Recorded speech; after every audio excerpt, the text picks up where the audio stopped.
Bonjour. Alors, je vais t'expliquer ce que c'est que les angles. Un angle, c'est ce genre de truc. Contrairement à ce qu'on croit souvent, parce que tu en as déjà vu en primaire, c'est pas les deux traits. L'angle, c'est ce qu'il y a entre les deux traits. Alors là, je l'ai symbolisé par une sorte de vague, pour bien rappeler que c'est tout ce qu'il y a entre les deux traits, mais en fait, j'aurais pu colorier même toute la feuille entre les deux traits. Donc, les deux traits en question, ce sont comme ça s'arrête d'un bout et ça continue à l'autre, c'est ce qu'on appelle des demi-droites. Donc, c'est une partie du plan. Le plan en mathématiques, c'est la feuille. C'est plat, c'est le plan, c'est voilà. C'est la feuille, le tableau, tout ça. Délimité par deux demi-droites. De même origine. L'origine, c'est le point de départ des deux droites. Les deux demi-droites, donc les deux traits qui forment les bords de l'angle, ce sont ce qu'on appelle les côtés de l'angle. Et l'origine, la pointe, c'est ce qu'on appelle le sommet.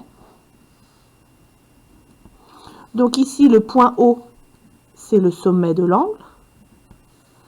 OB, la demi-droite, crochet au niveau du point O parce que ça s'arrête, parenthèse parce que ça continue, c'est un côté de l'angle.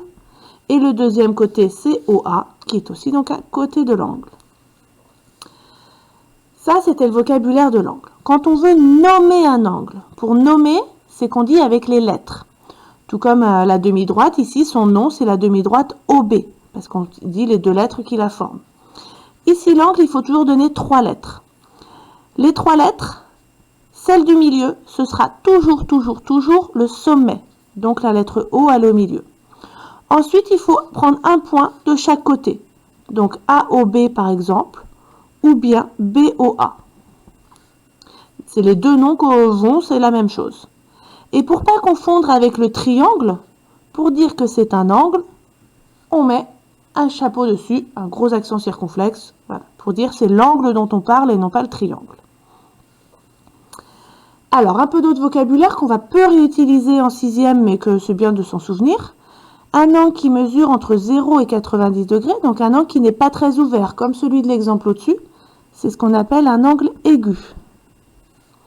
Un angle par contre très ouvert, ça va être un angle obtus. Et la limite justement, c'est le 90 degrés. 90 degrés, c'est l'angle qu'on rencontre très souvent quand on dit que les droites sont perpendiculaires ou quoi, c'est qu'un angle droit. Et l'angle qui fait 180 degrés, donc quand on a fait les 90 et qu'on est revenu à plat, et bien justement, c'est un angle plat. Donc ça, c'est du vocabulaire qu'on peut utiliser, mais voilà, que tu es censé déjà connaître.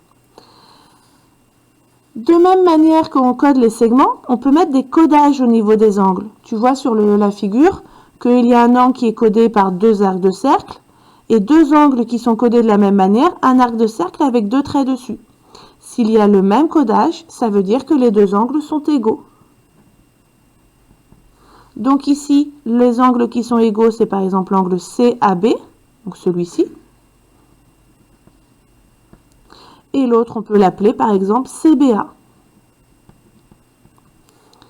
Ceux-là, ils ont le même codage, donc forcément, ils sont égaux.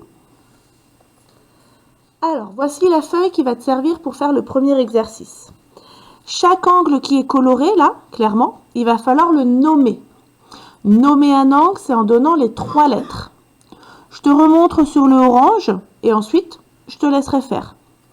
Donc ici, on voit que le orange, il passe de ce trait-là à ce trait-là. Le point en commun, le sommet, ça va être le point B. Un côté de l'angle passe par A, un côté de l'angle passe par L. Donc, c'est par exemple l'angle ABL. J'aurais pu l'appeler aussi ABP, ABI, ABK, ou dans l'autre sens, KBA, IBA, PBA ou LBA. Tous ces noms-là fonctionnaient. J'en ai choisi un parce qu'on ne va pas tous les mettre. Donc, je vais stopper la vidéo ici. Tu essayes de faire les autres angles et la correction, elle est dans la vidéo suivante.